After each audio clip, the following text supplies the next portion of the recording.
irmãos, graça e paz, uma manhã muito abençoada. Espero que todos tenham tido uma virada aí muito abençoada, né? Nossa primeira EPD do ano, que bênção! E num formato que nós estamos repetindo da semana passada, tivemos um tempo muito gostoso, onde nós podemos aí conversarmos um pouco sobre as lições. Queremos hoje continuar da mesma forma, então se você que tem o teu livro, pode pegar e ir acompanhando aí as lições que a gente tem conversado. Com certeza vai ser um tempo muito agradável e quero convidar você a participar desse momento, através do chat, através dos comentários, que depois a gente quer estar lendo, que vai ser bênção em nome de Jesus. Vamos então, povo preparado, tudo junto? Maravilha? Preparado. Vamos orar então, para estarmos tendo esse tempo, com certeza um tempo muito agradável. Pai, nós estamos felizes por tudo aquilo que o Senhor tem feito nas nossas vidas, na nossa igreja.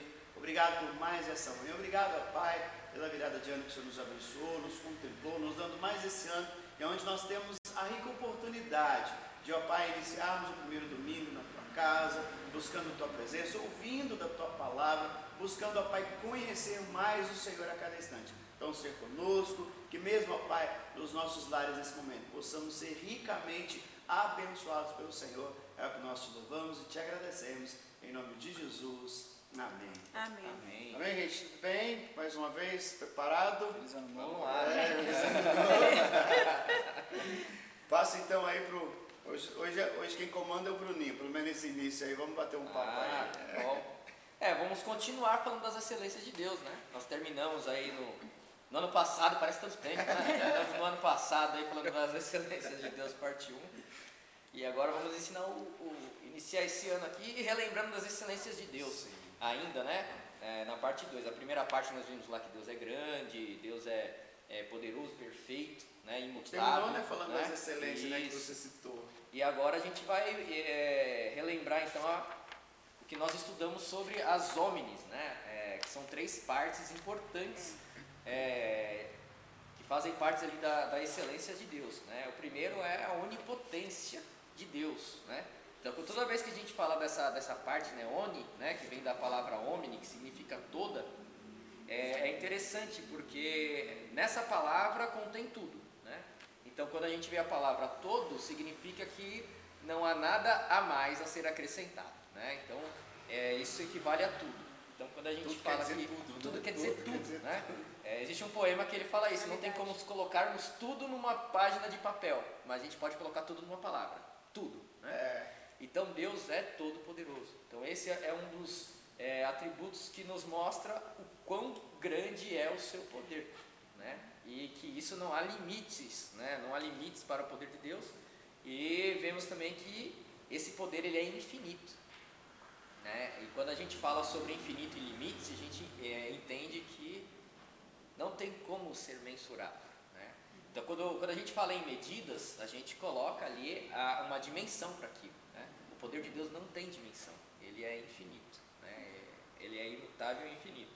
E a gente vê muito disso em várias passagens da Bíblia, desde o início com a criação, né, até o final, né, da Bíblia, em todos de Gênesis a Apocalipse. De Gênesis a Apocalipse nós vemos vários exemplos de como Deus ele é todo poderoso, né? Inclusive em Gênesis e em Apocalipse a gente vê que Deus é o todo poderoso. Exatamente, de Gênesis a Apocalipse, literalmente. E eu achei que interessante, até pensei agora no dia, porque dentro não sei se é verdade, mas dentro da questão jurídica, existem várias pessoas que têm poder, mas todo poder tem um limite, porque sempre vai ter uma instância acima, uma instância acima. Tem sempre o sistema de freios e contrapesos, que é um poder equilibrando o outro para ninguém ser supremo. Aí quando você pensa, e quando você pensa em Deus, tudo está em Deus, né? Deus não tem esse padrão, né, como a gente tem no jurídico. Deus não, em Deus está tudo. Exatamente. E a nossa ideia de tentar sempre mensurar as coisas acaba nos limitando a entender esse atributo de Deus, né? Eu gosto de pensar que quando a gente fala que Deus ele é o Todo-Poderoso, isso não é para nos trazer medo, né? Isso talvez possa trazer medo para quem não conhece Deus, né? O que para a gente tem que trazer uma segurança incrível. Eu fico imaginando, por exemplo, se você, né, vou dar um exemplo aqui que eu sei que não vai chegar à altura, mas talvez exemplifique um pouco, né? Eu com toda da minha força, eu não posso arrumar um problema com uma pessoa que tem 2 metros de altura, bem forte, né? Mas eu imagino que se eu tiver do lado alguém com 3 metros de altura e bem mais forte, ninguém vai querer mexer comigo, né? Então eu entendo que Deus, ele cuida né, do seu povo dessa maneira, né? E temos exemplos aí incríveis de vermos como o poder de Deus, ele, né, fazia coisas incríveis para demonstrar que realmente ele do lado não tem como temer, né? A gente vê, por exemplo, a guerra verdadeira de 300 contra um exército, né, sem tamanho, que não precisou nem de espada para derrotar aquele exército, né? Tudo isso porque Deus, ele estava à frente daquele exército, né? Então a onipotência de Deus é algo que tem que nos dar segurança, tem que nos dar conforto, né? Tem que nos dar conforto de entender isso, né? Até o autor ele traz aqui, né, que a onipotência de Deus é um dos atributos que mais o diferencia dos ídolos mortos que os homens estavam propensos a criar. Então é completamente singular esses 3 homens, né? Que é a onipotência, onipresença e onisciência, diferencia de qualquer outro ser. Exatamente. Inclusive, um grande império, né, Nabucodonosor, que era o imperador né, da Babilônia, quando era o maior império naquele momento, ele declara que não há ninguém maior do que Deus. Deus era o Todo-Poderoso, não tinha como impedi-lo, né? E esse testemunho que ele dá, né, como sendo naquele momento o homem mais poderoso da terra conhecida, e ele mostra que realmente não tem como, não há nada maior do que esse Deus. Esse Deus é incrível e não tem como se comparar com ele, né? E até a questão de pensar, nossa, mas Deus abandona, se Deus é tão poderoso, o que acontece? Não, Deus nunca abandona, na verdade quem se afasta dele somos nós, né? Ele nunca nos negou essa proteção e esse cuidado, né? O que acontece é que às vezes a gente tenta fazer isso daí por conta própria e a gente vê que não dá muito certo, né? O ideal é sempre estar andando lado a lado com ele, porque ele é todo poderoso, né? E esses então nos dá confiabilidade, né, na questão da palavra de Deus, né? Então se ela diz o que vai acontecer, as suas promessas, o que Deus falou, então é certo, né? Demonstra isso também, o que ele falou acontecerá, é uma segurança. Exatamente. Que nos dá, né? O poder dele. E os 3 homens, na verdade, eles não poderiam ser separados, né? Exato. A ausência de um deles ia ficar estranho. Imagina o Deus Todo-Poderoso que não sabe todas as coisas, ou que não pode estar presente em todos os lugares, ou qualquer outro dos 2 atributos. Seria incompleto, até de uma forma perigosa, né? Mas como Deus tem esses 3 atributos, a gente pode ficar tranquilo em que Ele tenha todo o poder, sim, né? Você falou sobre os freios e contrapesos, porque você precisa frear as possíveis injustiças, as falhas, a vaidade do homem, coisa que é inexistente de Deus. Ele é perfeito nos aspectos. Então, todo o poder na mão dele é um conforto, é uma segurança mesmo. A gente viu na outra aula, né, que Deus é perfeito, as obras é perfeita, a vontade é perfeita, então a gente está tudo bem, tranquilo. Exatamente. Tudo bem, ele tem todo esse poder. Ele sabe todas as coisas, ele está em todos os lugares e ele pode todas as coisas. Exatamente. Entendeu? Então, assim, é o completo. É como você falou de Nabucodonosor. Nabucodonosor era poderoso. E ele reconhece o Todo-Poderoso. Exatamente. Porque naquele momento, Ele entendeu que ele era limitado, né? Porque percebe, naquela época ele era o homem mais poderoso da terra conhecida naquele momento. Mas ele reconhece que ele era poderoso, por isso que existiu Todo-Poderoso. E sabe o que é mais legal? Que é o que nos dá essa esperança, né? É que nós estamos no plano de Deus, né? E ele fala que ele vai estar sempre protegendo o seu povo. E quando a gente fala em seu povo, a gente fica assim, mas qual que é o povo de Deus que ele fala? Qual que é o seu povo? É todo aquele que por meio de Jesus Cristo se une novamente com ele. Então ele dá essa oportunidade para todo mundo, não há acepção, ele não separa ninguém, né? Então todos nós temos a oportunidade de sermos o povo dele, e quando escolhemos ser o povo dele, ele é o Todo-Poderoso que está conosco em todo momento, né? Olha quem a gente está, né? Com quem, tipo você falou Exatamente. do homem de 3 metros. Eu falei, peraí, o meu não tem metro, né? Não tem metro, do nosso lado. O problema das comparações. Exato. Ela sempre limita em algum ponto. No caso, Deus não tem como limitar. Mas a visão é disso, é quando eu penso assim, esse Deus Todo-Poderoso, esse Deus onisciente e onipresente, Ele olha para mim. Ele me escolheu. Então hoje eu tenho a proteção desse Deus, o cuidado desse Deus.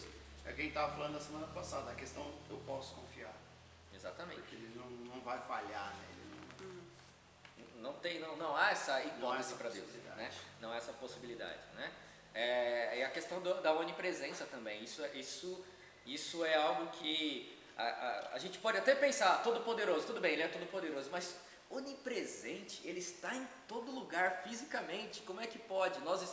Agora nós estamos dentro da casa dos irmãos ali através de uma transmissão pela internet, mas não é a mesma coisa, né? Vocês estão Dos nos três, vendo. acho que o mais difícil é esse. É esse, de porque compreender. ele está presente aqui conosco e nesse mesmo momento, enquanto estamos aqui conversando, ele está presente em todos os lugares, né? Então não tem essa, Deus não é muito rápido que ele vai de um lugar para o outro, ele está em todo lugar, né?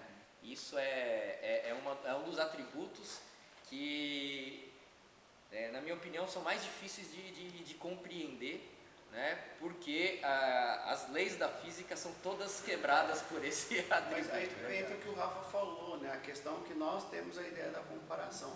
Mas por outro lado, pega o que você falou, isso também nos dá tranquilidade. Exato. Porque quantos de nós temos parentes espalhados pelo Brasil, pelo mundo, e de repente houve uma notícia, chega alguma coisa, você fica ali, e você sabe que você pode ali diante de Deus, orar e pedir a Deus, e sabe que Deus está lá naquele instante, agindo, que os olhos de Deus também estão ali. É como se os olhos de Deus estão sobre nós, aqui orando pelo familiar e contemplando o nosso familiar, onde quer que ele esteja. Então, claro, compreender isso na nossa lógica humana, jamais. Sim. Mas quando a gente fala pela fé, é um conforto tremendo, né? Dessa segurança, dessa tranquilidade que nós temos. É que ele preenche, né? Se o universo todo se resumisse a esse salão, eu poderia dizer que eu sou onipresente.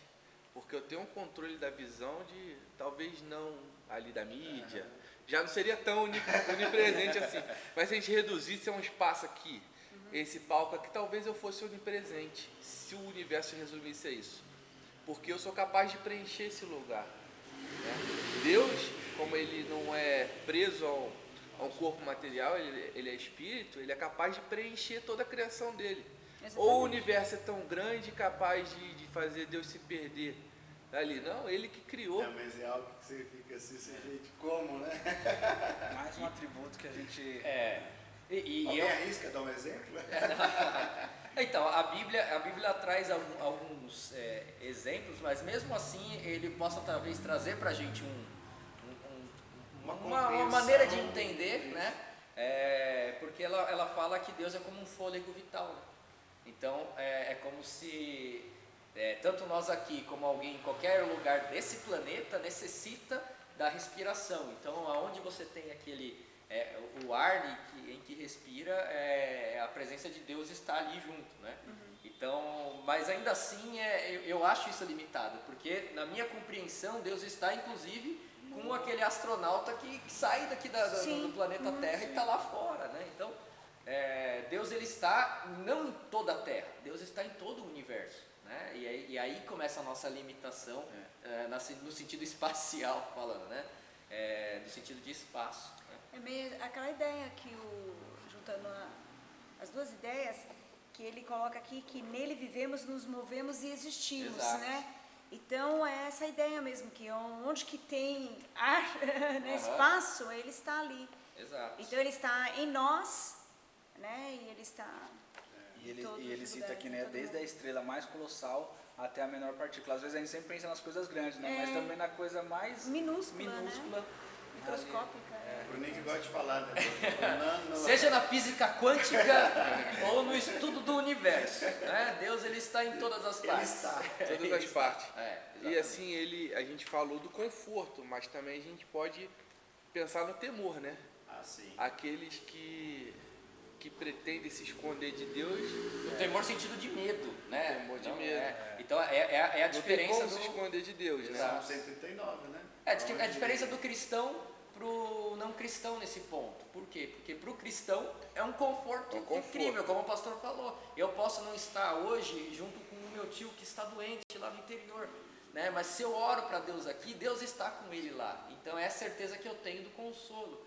Já para aquele que não conhece a Deus é a questão do medo, porque ele está vendo tudo que está sendo feito de errado, né? Então fica naquela questão de, Deus está te vigiando, né? Mas não é o Big Brother, é um atributo de Deus que isso não tem como ser alterado, é imutável. E não ter como ele não tem isso, né? Exato, é não imutável. ser assim, ele Faz é parte assim. dele, ele é e pronto. Jeremias, né, 23, né? Exato. Jeremias 23, 23 e 24. Sou eu Deus? Sou eu apenas um Deus de perto? Pergunta o Senhor. E não também um Deus de longe? Poderá alguém esconder-se sem que eu veja? Pergunta o Senhor. Não sou aquele que enche os céus e a terra? Pergunta o Senhor. Ótimo, né? Essa parte que enche os céus e a terra, né? Isso já demonstra o...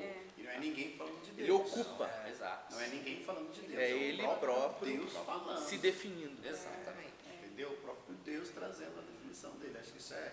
Porque a gente vai ver que sempre a Bíblia vai usar algumas formas, né? Para a gente entender quem é Deus. Agora chega os momentos que é Deus falando. Olha, é isso. Exato. Entendeu?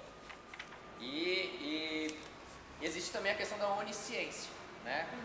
Vimos que ele é todo poderoso, vimos que ele está em todo lugar, ele é todo o lugar, né? Ele preenche todo lugar. E a questão da onisciência, né? Com todo conhecimento, não há limite para o conhecimento de Deus, né? A gente sabe que o que nos foi revelado é o que está contido na palavra dele, que é a Bíblia, né? Mas nós sabemos que existem muitas outras coisas que não nos foi revelado. Então, eu não acredito que por mais sábio que uma pessoa seja, ela vai chegar nem próximo do que é o conhecimento de Deus, né? E só disso também, Bruno, só pensando que até mesmo dentro do reino espiritual, né? Exato. Os espíritos, os três homens, somente Deus tem. Ninguém ousa tentar ser qualquer Porque coisa além algumas disso. pessoas têm, não, o diabo sabe todas as coisas. Não. Ele está em todos os lugares. Não. Ele sabe o que ele viu, ele sabe o que ele acompanhou, ele não sabe nem o que nós estamos pensando ou sentindo, né? Ele Mas pode Deus ser sabe. presente, Exato. não ele não consegue estar em todos os lugares ao mesmo tempo. A diferença para Deus é que Deus está em todo lugar, ele no máximo assiste, né? Deus ele está em todo lugar, ele preenche todas as coisas. Então todo conhecimento pertence a Deus, né?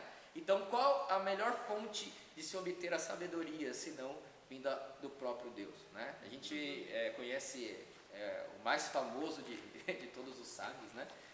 Salomão, quando teve a oportunidade de pedir para Deus, ele pediu sabedoria. E o fato dele ter pedido sabedoria foi a atitude mais sábia que ele poderia ter tido, né?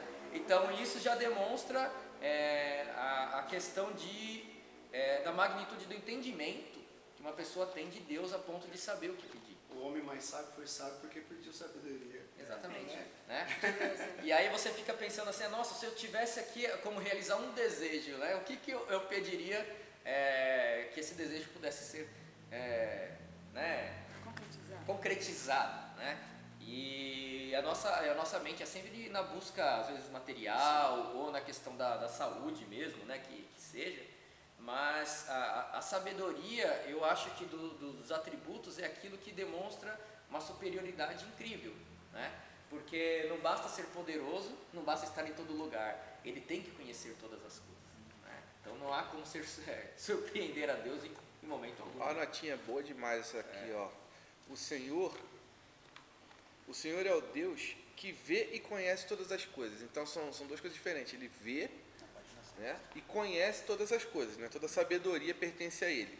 O conhecimento não é algo que Deus deve atingir, buscar ou obter, mas é algo que ele sempre possui perfeitamente, imediatamente, sem esforço algum, simultaneamente e exaustivamente. É difícil adjetivar, né? Ele usou, acho que todos possíveis. Que, da nossa língua, pelo menos. Quando a gente pensa aqui, que ele sempre possui, não é algo que Deus adquiriu. Exato. Todos depois de Deus vão pensar assim, adquiriu porque Deus deu. No máximo a gente estuda e alcança. Deus não, Deus possui, Exato. é Já é dele. dele. Não, e também é algo que ele sente prazer em dar, porque a palavra dele diz que peça a sabedoria e Deus vai dar, né? Então é algo que ele deseja que nós desejamos. Então, ele quer que nós Ele quer peçamos compartilhar sabedoria, porque ele sabe que um cristão sábio faz a diferença E eu acho que isso daí é um ponto muito legal, porque Porque muitas vezes o mundo tende a nos diminuir, né? Enquanto que Deus, ele nos criou a sua imagem e semelhança, ele falou, não há aqui uma distinção. Ele não fala que o homem vai ser mais sábio do que a mulher, por exemplo, né? Ele não vai falar que o branco será mais sábio que o negro, ou que o negro será mais sábio que o branco. Ele falou, quem me pedir, né, terá. E quem está falando isso é quem detém toda a sabedoria, que é perfeito. Quem pode falar isso, né? Exatamente, né? Eu posso no máximo ensinar alguma coisa para alguém que eu conheça muito, né? Mas eu não uma conheço matéria bem específica. Exato, né? O máximo que eu posso saber, existe até um ditado que fala, né? Conhecimento vasto como um oceano, mas profundo como um pires, né? Eu posso conhecer de vários assuntos, mas profundamente eu não vou conhecer nenhum, né? Deus, ele conhece tudo e tudo profundamente, até aquilo que nós nem imaginamos mais, saber um dia, né? Na medida máxima. Exatamente, na medida máxima da sabedoria, né? Então ele coloca aqui como um conforto para o cristão, por exemplo, que Deus conhece todas as nossas necessidades, Exatamente. compreende todas as nossas provações, né? Então ele sabe todas as coisas, então a gente pode ter essa confiança, né? Esse conforto nele. Exatamente. E um salmo muito legal, né? O Salmo 139, né?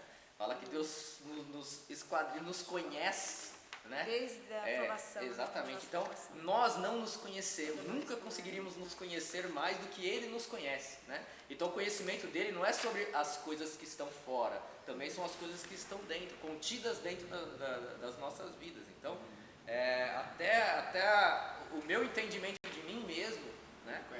Ele conhece mais, né? A nossa palavra ainda nem chegou na boca e ele já sabe o que a gente vai pedir. Né? Exatamente. E eu acho que a parte mais incrível e que explode a nossa mente é que o conhecimento dele é atemporal, né?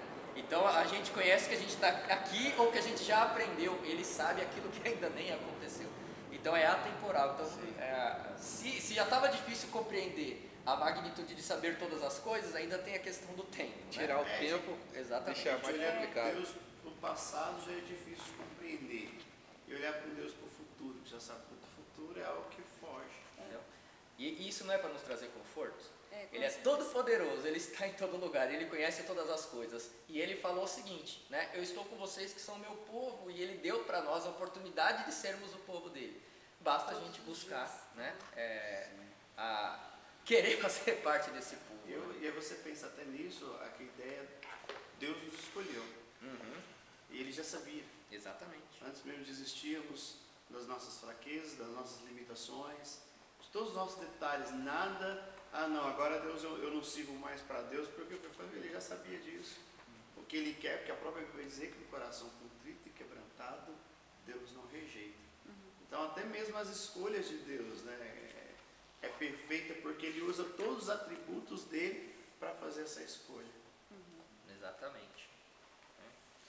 Outro atributo de Deus, e esse aqui é, talvez, não tem hierarquia nos atributos, mas esse aqui eu ousaria dizer que está ainda acima dos demais, que é o atributo da santidade de Deus, né? Todos os atributos que a gente já viu agora são únicos, né? Deus é o único que é onipresente, é o único que é onisciente, é o maior, né, tudo que a gente vê é único. E a santidade, mais ainda, né? A santidade é um atributo que está intrínseco, né? Como o autor fala aqui, né? Não tem como separar Deus da santidade dele. Deus não pode deixar de lado por um minuto, falar, vou deixar lá só um minutinho de ser santo que eu vou fazer ali tal coisa. Não, Deus, ele é santo. E ele teria que deixar de ser Deus, né, como o autor diz, para poder deixar de ser santo. E outra coisa que é interessante nesse atributo é que é o único, né, na Bíblia que é levado à terceira repetição, né? Tanto em Isaías quanto em Apocalipse, os serafins, né, que são os seres celestiais ali próximos do trono de Deus, eles passam a eternidade falando que Deus é santo, santo, santo. E a gente viu na lição que a repetição para o hebreu é uma forma de dar ênfase, né? Então, toda vez que Jesus citava em verdade vos digo, quando ele repetia, ele estava falando, presta atenção que o que eu vou dizer é importante. Isso aqui é certo, é verdadeiro. Hoje a gente negritaria ou marcaria com grifa-texto, alguma coisa que a gente acha importante, e lá eles usavam a repetição. E nesse caso os serafins repetem, né, esse atributo de Deus, que é a santidade. Então isso é difícil de explicar como todos os outros, né? Saber como Deus é tão santo. E também isso nos leva à preocupação de se afastar como nós somos pecadores, quanto que Deus abomina o pecado, né? Como isso para ele é uma afronta. Talvez a gente às vezes não pare para pensar, né? Pequei, tá bom, pequei, fiz uma coisa que desagradou a Deus. Mas para Deus o pecado, como ele é santo, 100% santo, ser mais santo, ele enfatiza muito ele isso, enfatiza muito que a santidade dele assim, ele é santo. Então qualquer coisa que a gente faça que desagrade ele, para nós pode ser assim, não, mas foi só uma mentirinha, isso aqui foi mas para Deus é uma afronta a quem ele é, ao ser a ofensa é muito grande. É uma ofensa muito grande, é uma abominação. E a Bíblia normalmente, quando a palavra fala abominação, talvez é o grau mais alto de rejeição. Exato. Então quando Deus abomina uma prática, é porque aquilo é realmente para ele é uma afronta muito grande. E isso é o pecado, né? O pecado para Deus é uma afronta muito grande. Então o livro traz, até aqui na parte que a gente já comentou até um pouco na aula passada, quando Deus se apresenta para Moisés e fala que eu sou, né? Ele não teria a quem se comparar, não daria para ele apontar para alguém, né? Exatamente. Naquele momento da apresentação ele não tinha um parâmetro, até vir Jesus, e aí o filho mesmo fala, quem me vê ao Pai. Então ali Deus facilitou, ajudar um pouquinho. Deu uma certa dimensão, já mas ainda desligou assim, nossa mente um pouquinho, né? Porque tudo era muito difícil a gente compreender, como a gente vem falando de todos os atributos. Então na pessoa de Jesus a gente consegue ter uma visão, ter parâmetros, né? E ter entendimentos. Então a santidade é algo bem marcante de todos esses atributos. E também comenta aqui no livro que mesmo os seres celestiais, às vezes a gente pensa só no ser humano, né? Sim. Mas mesmo os anjos, os mais próximos, a maior hierarquia de anjo, não é santo como Deus. Deus é o único, e a santidade dos seres celestiais decorre do trono de Deus. Deus faz eles ser santos por estar próximo deles, né? Se por um motivo que eu não saberia explicar, Deus se afastasse desses seres, ele seria um ser caído como nós, porque a graça, a santidade deles decorre do trono de Deus. Então é difícil os exemplos, né? Mas vamos supor, eu sou uma pessoa milionária e o Gabriel é meu filho, então ele tem dinheiro, não é dele. Se um dia eu deserdar ele não tem mais nada, porque o que ele tem, a herança dele decorre, o que eu dou pela minha graça, porque ele não merece, né? Eu amo e faço por amor. É a mesma coisa a Deus, ele dá aos seres que estão próximos a essa santidade, né? Mas não que tenha alguma equiparação. Então é mais um atributo, como todos os outros que a gente está estudando, que é unicamente de Deus. Deus é santo e os outros são santos por tabela. Todos, né? Todos vão ser santos por causa da santidade de Deus. E o que é mais legal é que a gente vê, então, entende, inclusive na pessoa de Jesus, que a busca, Jesus também era santo, também era perfeito, também era em todos os atributos Jesus ele tinha, mas como homem vindo aqui para a Terra, ele nos mostrou, nos deu o exemplo de que possamos também buscar a santidade. E quanto mais a gente busca a santidade, mais a gente se aproxima de Deus. Por quê? Porque o que nos afasta dele é justamente o que acaba com a santidade, que é o pecado, né? Então, nesse caso, não tem como a gente chegar perto dele, né? Eu quero me achegar a Deus. Busque a santidade. Não tem outra coisa a ser feita. E a santidade vem de quem? E justamente o contrário de Deus, que é santo por natureza e não pode deixar de ser santo, nós temos que buscar constantemente, ao contrário de Deus. Nossa natureza é contrária a isso, né? Nossa natureza nós não somos santos por natureza, Deus é santo porque Ele é santo. Nós somos E justamente nós o oposto. só nos tornamos santos por causa que Ele nos santifica. Porque Ele deu pra gente o caminho. Mesmo que a gente busque, a gente não vai... A nossa santificação é por Ele próprio, é pelo sacrifício de Jesus. A nossa tendência é ir na contramão. Né? A nossa tendência, como o Rafa disse, é estar ao contrário. Agora a gente força para Deus tem que buscar, tem que ser uma busca. a gravidade oposta, né? Não é a santidade que puxa a gente Exato. foge da santidade. Foge Se a gente da não santidade. buscar, e também é uma busca constante, né? Uma É um viagem, processo. é um processo eterno. Porque não vai ter um momento que você vai falar, agora eu atingi a santidade. Enquanto a gente está aqui na Terra, a gente vai estar sempre em busca e por conta do Espírito Santo nos incomodar, né? Porque se depender da gente mesmo, a gente não busca. Então o Espírito Santo nos toca, nos disciplina, nos admoesta para falar assim, ó, você está saindo... Até a da linha. busca, até o trabalho tem que ser estimulado pelo próprio Deus. Porque se verdade. dependesse de nós, nós nem buscaríamos, né? E olha o perigo. Deus Não falando, há, né? Deus Não falando, há é meu ninguém somente. que busca Deus. Exatamente. E aí está o perigo, né? Porque quanto mais a gente se afasta, mais a gente continua se afastando. É a correnteza que leva ao oposto, né? Sim. Então tem aquela necessidade da ação. Precisamos querer buscar também a Deus, né? Procurar o caminho. O caminho a gente sabe qual que é, né? A gente tem a palavra dele, né? Que nos instrui, que nos mostra isso daí, né? E são caminhos opostos. Quanto mais você busca a palavra de Deus, mais Mais longe você se você distancia do pecado. Quanto menos você busca a palavra de Deus, mais próximo você está de cair e de pecar. E outra nota que ele traz aqui é que Deus é todo poderoso e é santo. Só que não é pela força de ele ser todo poderoso que ele se afasta do pecado. Deus ele não é tentado pelo pecado. Sim. Ele não resiste porque ele é poderoso. Fala assim, não, eu estou com vontade de pecar, mas eu tenho Eu sou poder para forte. resistir, Não, eu sou ele forte. não sente nenhuma atração. Não, ele não sente nenhuma atração. É que o livro traz aqui, ele não sente atração nenhuma pelo pecado. Ele abomina, então ele não é tentado, ele não resiste por força. Ele resiste pelo ser que ele é mesmo, pela santidade Ele não dele. pode ser tentado. Ele não pode ser tentado por mal nenhum, né? Então, a gente vê que é exatamente o nosso oposto, né? Que a gente é totalmente atraído pelas coisas erradas, né? Já Deus, ele abomina. E também queria trazer aqui para o debate, que a gente também debateu no dia que eu comentei dessa aula, que é a frase, né? Deus ama o pecador, mas odeia o pecado.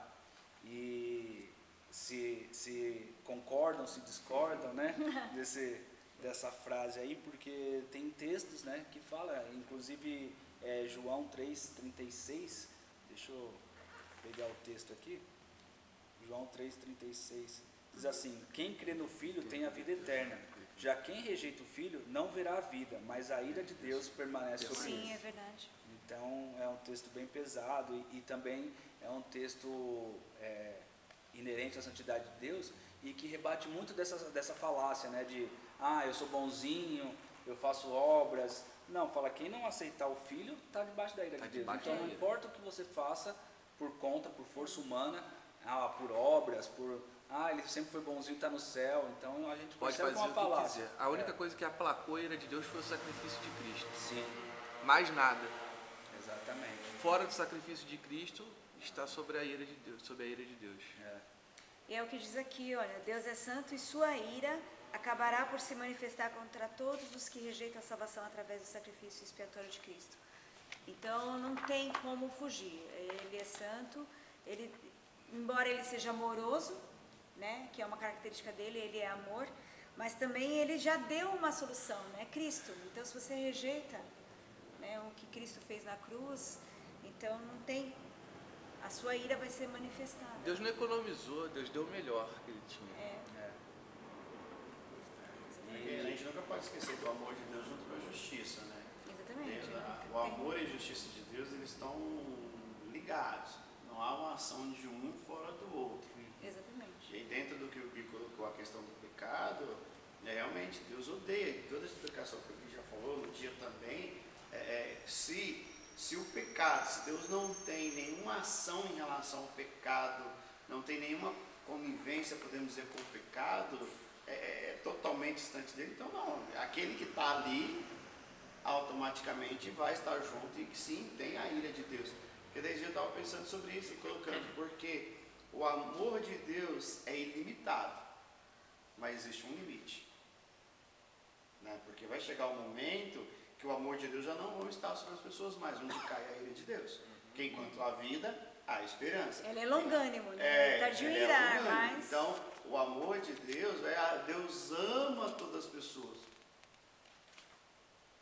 Como que Deus vai amar alguém que não ama o seu próprio filho?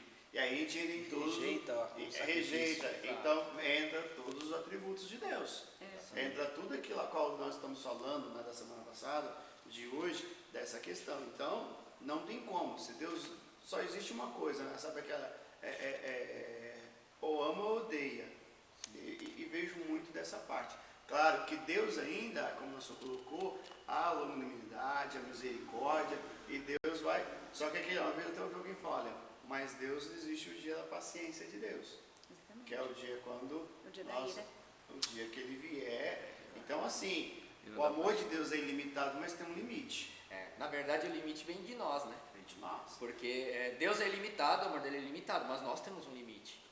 Né? E o que a gente precisa entender é que, como a palavra dele diz, né? Ele não falou que ele separou um ou outro. Todo aquele, né? Então, todo aquele que crê no Filho terá a vida.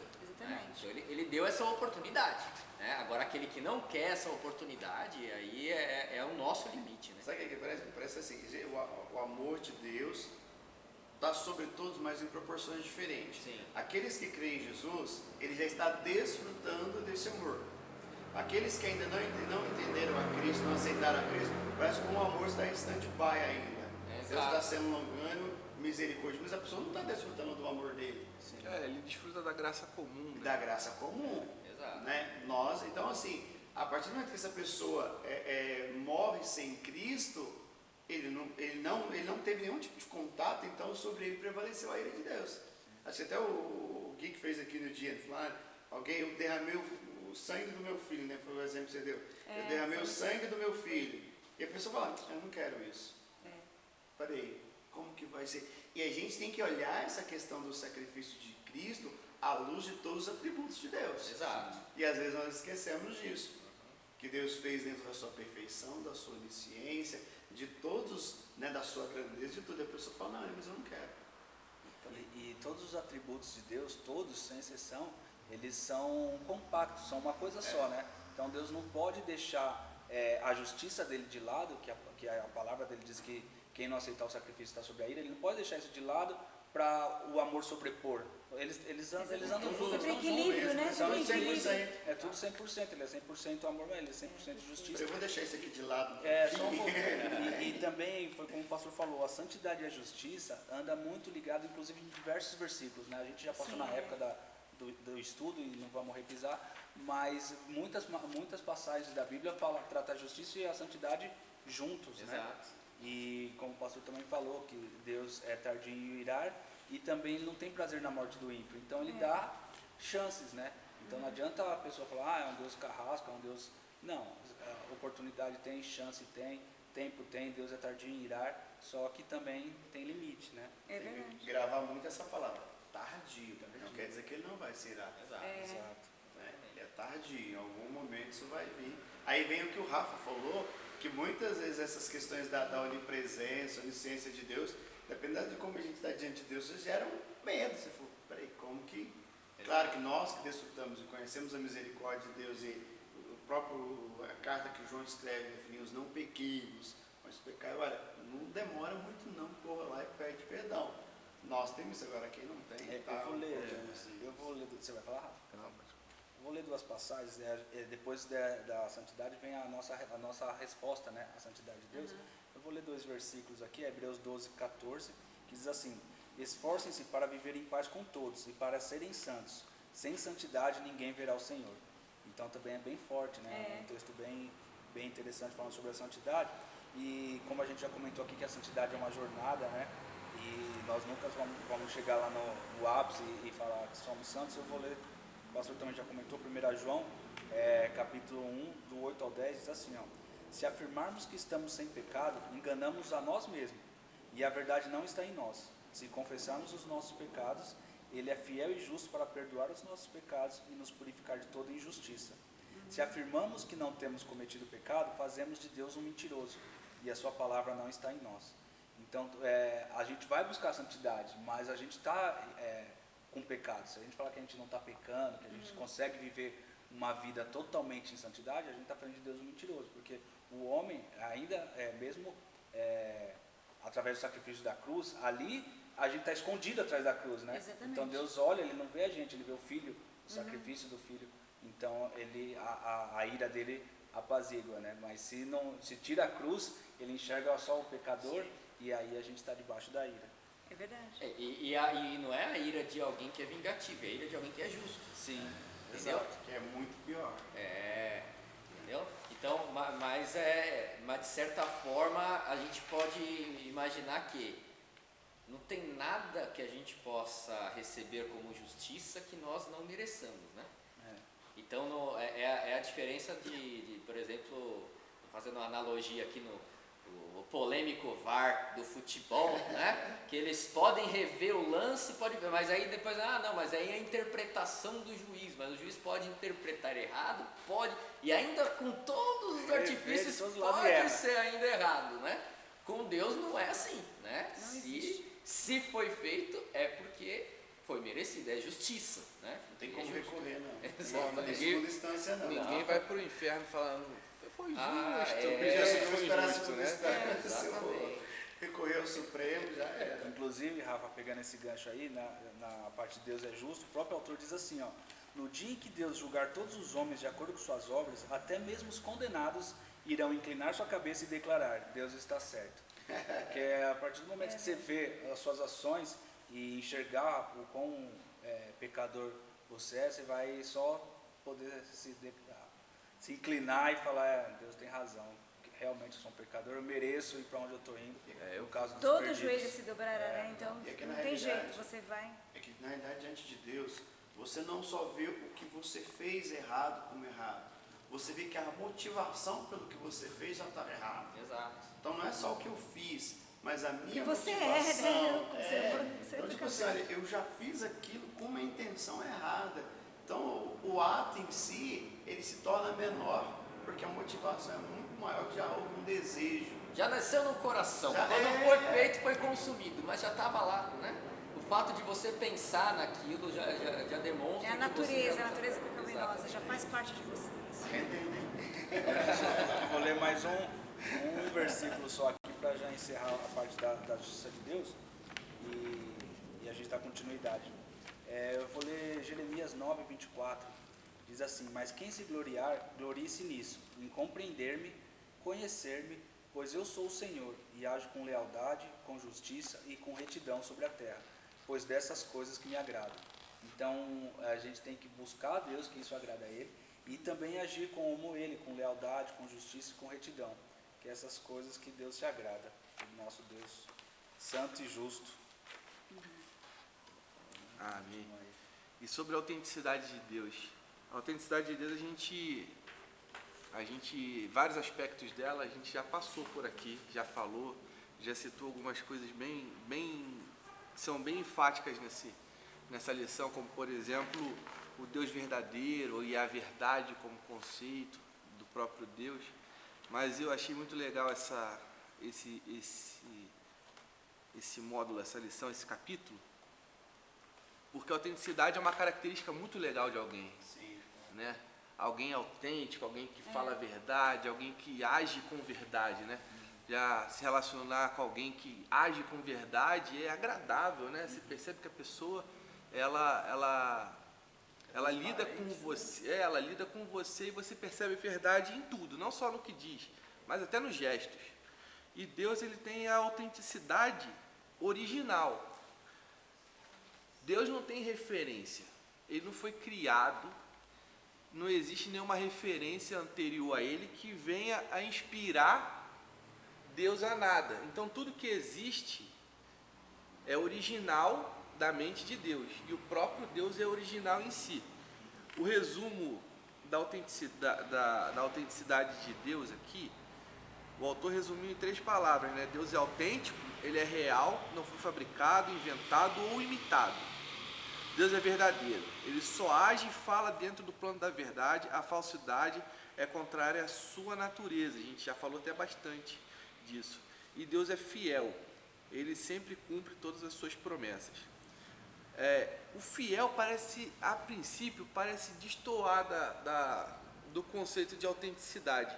Mas ao longo da lição a gente percebe que ele está intimamente ligado com a verdade. A fidelidade e a verdade, elas andam juntas o tempo todo aqui no conceito. Porque ele é fiel à palavra dele, né? Ele é fiel a ele mesmo. Né? Ele é fiel a ele mesmo. E isso é a autenticidade. Como eu comentei, a gente comentou na aula passada, na conversa da semana passada, a gente falou, por exemplo, que Deus, ele age sempre com verdade e ele sempre vai colocar a posição dele, aquilo que ele entende como perfeito, e não vai se importar com nenhum outro tipo de opinião. Certo. Deus simplesmente determina e cabe a nós obedecer e aceitar. Não existe discussão, não tem democracia. Né?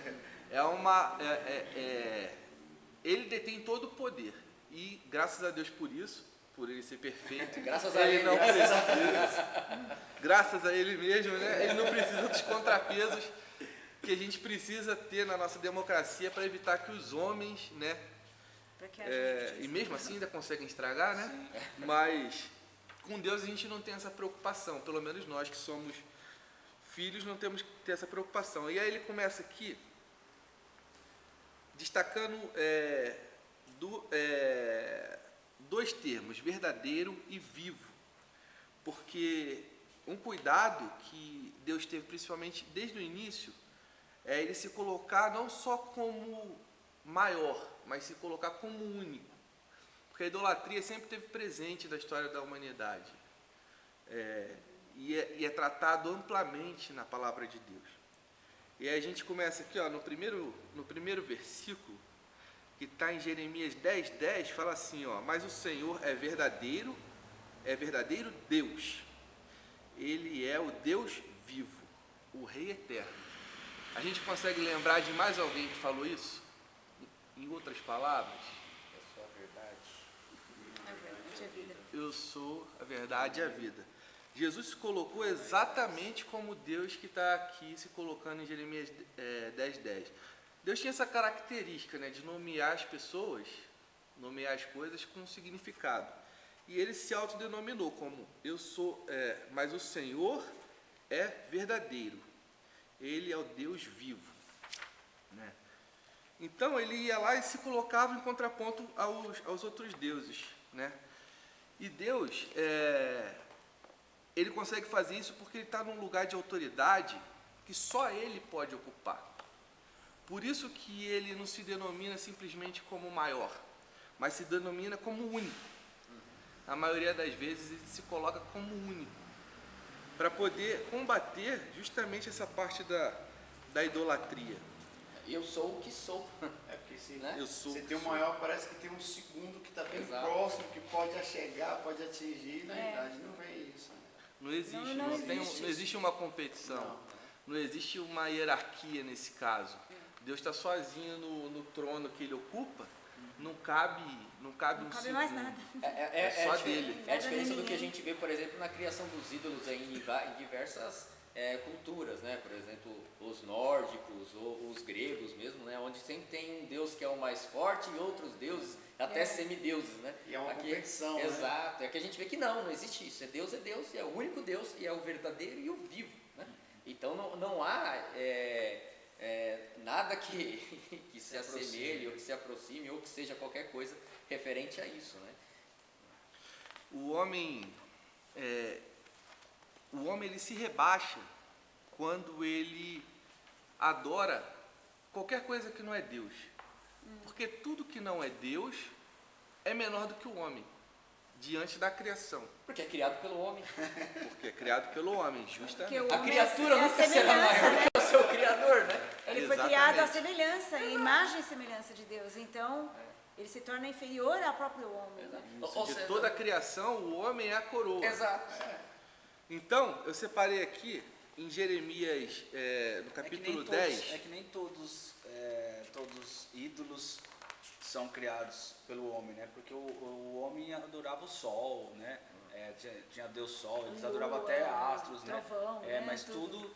está debaixo de Deus. E tudo, o homem é a coroa da criação, então tudo estaria abaixo, como o Rafa falou, né? Mas o homem tem esse desejo, né? Desde sempre de estar adorando a seres celestiais ou não, ou Pode animal. ser adorado, né? Pode ser, Ele foi criado para adorar, né? sim, tem esse vazio, essa busca sempre, né? Tem o texto de Jeremias 10, do 3 ao 16, que pode ficar para o pessoal dar uma olhada com calma em casa. Ele trata de ídolos mesmo, no sentido de ídolos criados pelas mãos dos homens. A gente citou aí o sol, né? Não é o objetivo do texto de Jeremias. Mas pensando também que o sol foi criado por Deus e ele serve para poder iluminar a terra e servir e o homem tira proveito dele, a gente entende que o sol foi criado por Deus para servir o homem. Sim. Exatamente. Para Por poder ter maior vida na terra, né? que ele seja, por todo o poder que ele exala, O objetivo, o objetivo dele é servir o Aí homem. também está a precisão de Deus, né? A distância perfeita. Se o sol estivesse mais próximo, não teria. Se estivesse mais distante. Então tudo está nos mínimos E a detalhes. ciência que cuidado por rejeita Deus. Deus pode explicar todo Esse sincronismo, a né? importância que deu, o cuidado de Deus. Eu queria aqui só ler 2 versículos aqui, que ficou no nosso, que separou na revista. O ídolo não é nada mais que madeira cortada das árvores, né? Aí vai de encontro ao comentário do Bruninho, né? O homem que adora um ídolo adora uma árvore sem vida. A coroa da criação de Deus é reduzida a adorar uma planta sem vida e sem mente, né? É o nível de dignidade, né? A dignidade do homem é a maior diante da criação, né? Então, em alguns lugares isso daí se inverte, mas quando se comete algum crime, por exemplo, contra algum animal, existem consequências. Mas se um crime for cometido contra o homem, a consequência é maior, por causa do nível da dignidade do homem, né? O homem tem a maior dignidade no planeta. Então o crime contra o homem, o crime contra a vida, contra o ser humano, é o maior crime que tem. Então a gente se diminui do status de coroa da criação para adorar alguma coisa que está sem vida. E a outra, esse daqui o versículo 5 chega a ser até um pouco engraçado. Os ídolos são como espantalho em um pepinal. O espantalho era geralmente feito de palha, com folhas de palmeiras. Era seco, quebradiço, sem vida. Uma réplica patética ou uma criatura oca de um homem, capaz de enganar apenas o mais ingênuo dos animais inferiores. Se um espantalho falha miseravelmente em representar um homem, como pode um ídolo representar a Deus? Então ele compara os ídolos ao espantalho de madeira, né?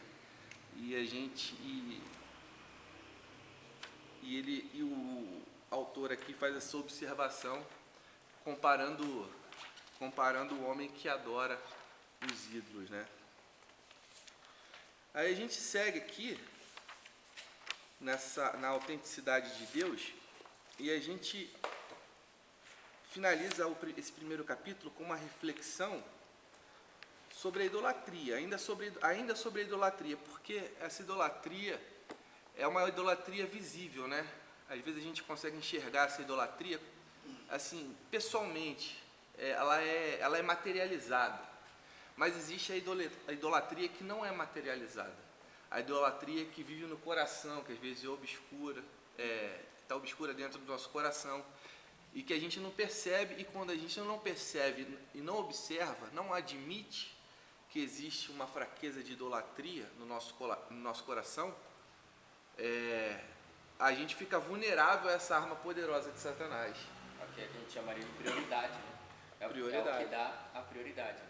É no que você coloca a prioridade. Naquilo que você coloca seu melhor investimento. Exato. Sua força mais nobre, o seu tempo mais valioso. Entra na questão da integridade, da autenticidade, onde ali eu me dou por inteiro. Exato. Ali eu me dou por completo. E aí você está dando o que é completo no que é errado. Exato. Deus, ele é o completo, ele é autêntico, e ele espera que nós entregamos a autenticidade para ele, né? Eu não vou entregar para ele o que me sobra, eu vou entregar para ele o que me é de melhor, né? E eu entendo que é por isso que Deus, ele abomina tanto a idolatria. Exato. Porque vendo de um Deus autêntico, que se entrega por completo, que se entrega por inteiro, tendo algo como um espantalho, né? Então você vê a indignação de Deus em relação a E isso. vendo o homem se diminuir a si próprio, né? Quando a idolatria é uma diminuição do próprio homem, ele mesmo se diminui quando ele pratica a idolatria. Mas aí a reflexão sobre a idolatria que a gente não enxerga é uma reflexão de nós crentes, né? Quando a gente estava conversando sobre esse capítulo, a gente percebe que um crente, a gente vê que um crente ele toma muito cuidado com isso.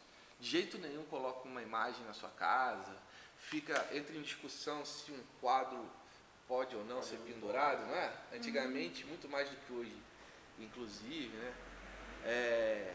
Toma muito cuidado com isso, mas às vezes a gente esquece dessa parte que não é visível. dessa né? que não é visível, né?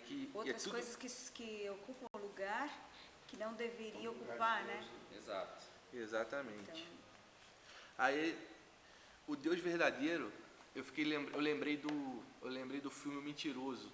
E aí, a gente citou o exemplo aqui. Rapidamente, a história do filme é o cara que era um mentiroso quanto mais, e o filho foi lá, fez um pedido, e por causa desse pedido, ele com uma passe de mágica, ele não podia falar nenhuma mentira. E o filme foi engraçado, foi uma comédia. Só que seria uma tragédia se fosse real. Porque você imagina você ter os seus pensamentos todos registrados em algum lugar e passando numa tela de streaming ou ao vivo no YouTube o tempo inteiro, tudo que você pensa de fato, aquilo que você pensa o dia inteiro, todas as coisas reprováveis, né, que muitas vezes você não externa, mas que o coração produz. A gente se relaciona de certa forma, em alguma medida, não com verdade, né? A gente omite algumas coisas pelo relacionamento, diferente de Deus. Deus sempre vai se relacionar com verdade. Ele nunca vai omitir nenhum tipo de sentimento, ou vai omitir qualquer tipo de aspecto dele para poder se relacionar com alguém. Ele se relaciona 100% em verdade. E é assim que ele espera uma resposta nossa. Porque qualquer coisa diferente do que não seja a verdade... Foge dos atributos dele que a gente já estudou. Não, fica evidente. Fica evidente, porque como a gente vai se esconder de um Deus que é onisciente e que está presente? Que a gente já viu que ele conhece, vamos mentir para Deus? Ele conhece nós melhor que nós mesmos. Exato. Ele tenta enganar, ele sabe o que a gente está pensando, o que a gente está fazendo, então... E aí ele continua no conceito de verdade, atribuindo a verdade à palavra de Deus, né? A palavra de Deus é a verdade, é onde é a fonte de consulta, né, da verdade. Então, quando a gente quer saber sobre Deus, através do Espírito Santo, a ferramenta que a gente tem é a palavra de Deus. Ele fala que, Timóteo fala que para você ser um bom obreiro, você tem que manejar bem a palavra da verdade. A palavra da verdade é a palavra de Deus. Isso, ele se manifesta em verdade através da sua palavra. Exato. Né? Ao longo do tempo, se revelando gradativamente, até que em Jesus houve a plenitude. E em Jesus, a verdade plena, a segunda manifestação que ele é a verdade. de verdade. Ele é a própria encarnação da verdade. Ele se denominou como a verdade e a vida, semelhante ao versículo de Jeremias 10:10, lá no Velho Testamento. Fala que Deus é verdadeiramente, ele é um verdadeiro Deus e um Deus vivo. Jesus fala que eu sou a verdade e a vida. Né? É a consumação daquilo que Deus é em Jesus, né? Qualquer judeu ouvindo isso, ele faz referência. Então essas coisas escandalizavam, né? E aí Jesus, nesses momentos, ele se afirmava ali como Deus. E se Deus é verdadeiro, Jesus é a encarnação da verdade. né? Ele foi a verdade encarnada. E aqui por último, mas não menos importante, Por último, hoje, né? Dessa nossa discussão aqui, dessa nossa o Espírito Santo. O Espírito Santo é aquele que é o canal, é aquele que é responsável por fazer essa verdade, por mais complexa que seja, ser compreendida, né, por nós.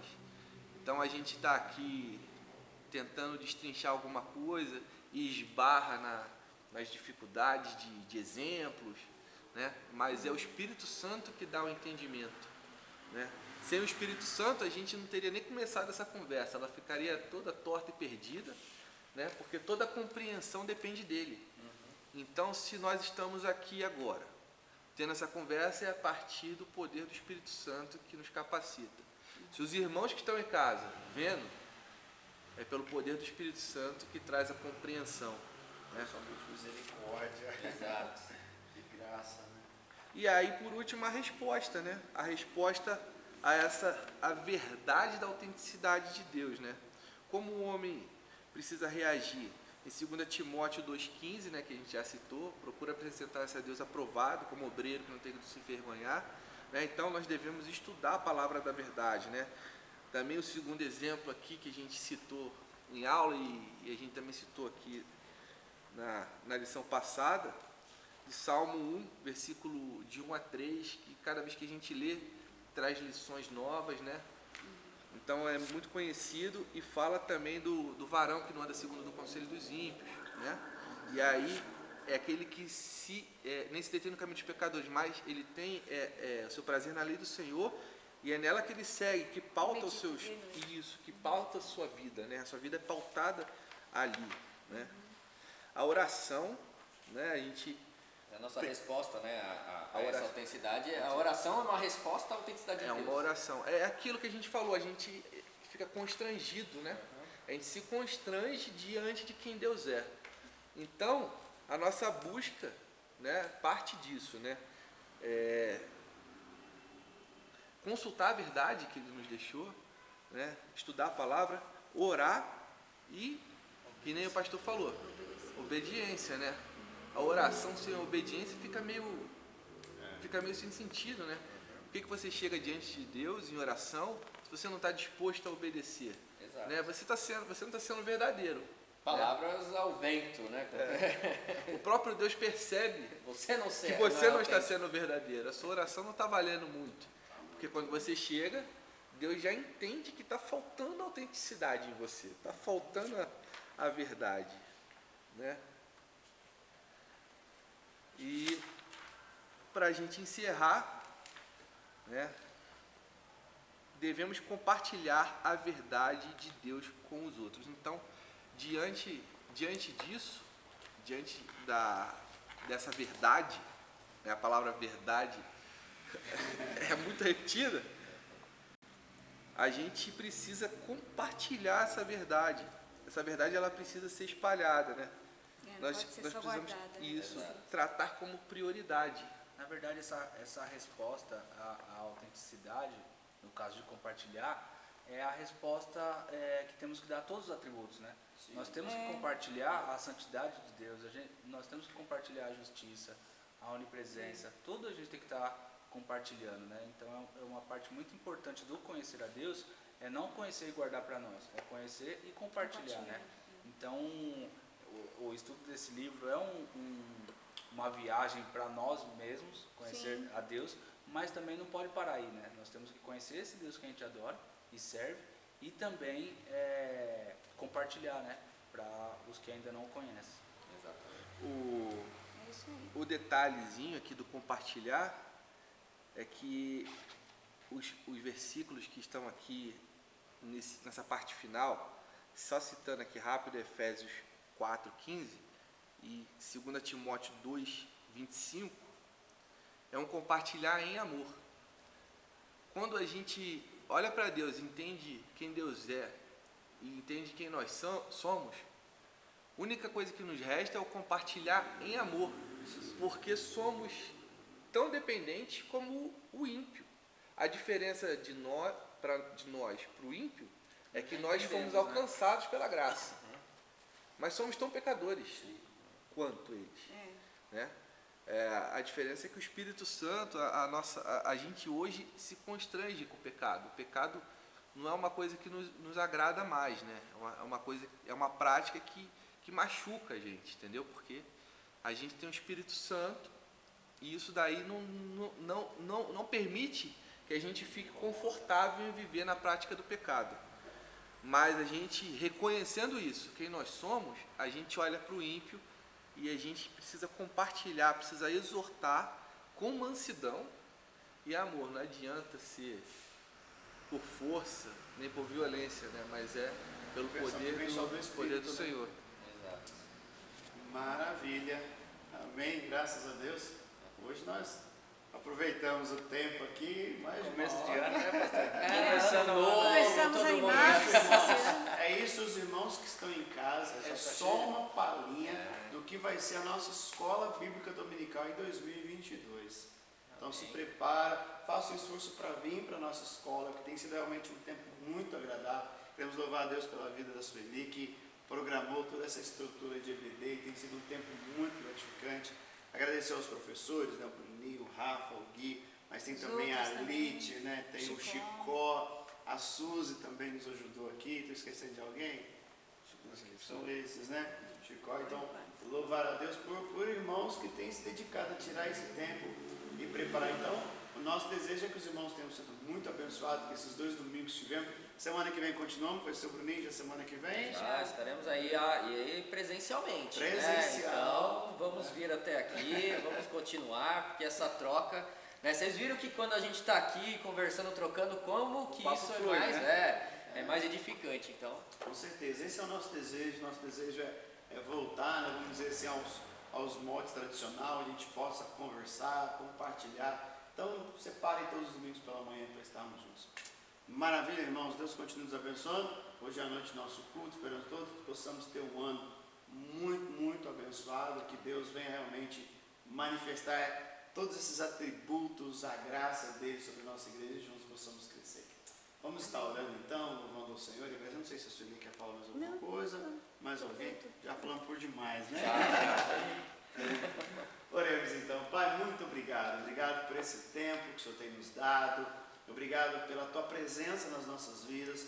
Obrigado por todo o recurso que o Senhor tem nos dado como igreja, de poder, ó Pai, fazer esses 2 finais de semana de uma forma diferente, poder compartilhar todo esse conteúdo, ó Pai, como o Rafa colocou, é tão somente, ó Pai, pelo teu Espírito, é tão somente pela tua bondade pelas nossas vidas. Então, ó Pai, sabemos que nós que estamos aqui fomos muito abençoados. Esperamos também que cada irmão, ó Pai, nesses 2 domingos possam ter sido impactados pela tua palavra, impactados pelo teu poder, e que juntos possamos estar animados para os próximos domingos, estarmos juntos, estudando, compartilhando a tua palavra e compartilhando o teu querer. Então continue nos dando força, nos capacitando, juntamente com a vida Sueli, na direção da EBD, ó Pai, que juntos possamos realmente glorificar o teu nome neste lugar e a cada dia, conhecendo o Senhor, possamos te servir e te adorar com excelência, ó Pai. É o que nós te louvamos e te agradecemos, no nome de Jesus. Amém. amém. Amém. Deus abençoe a todos. Um beijo no coração. Até mais tarde. Até mais.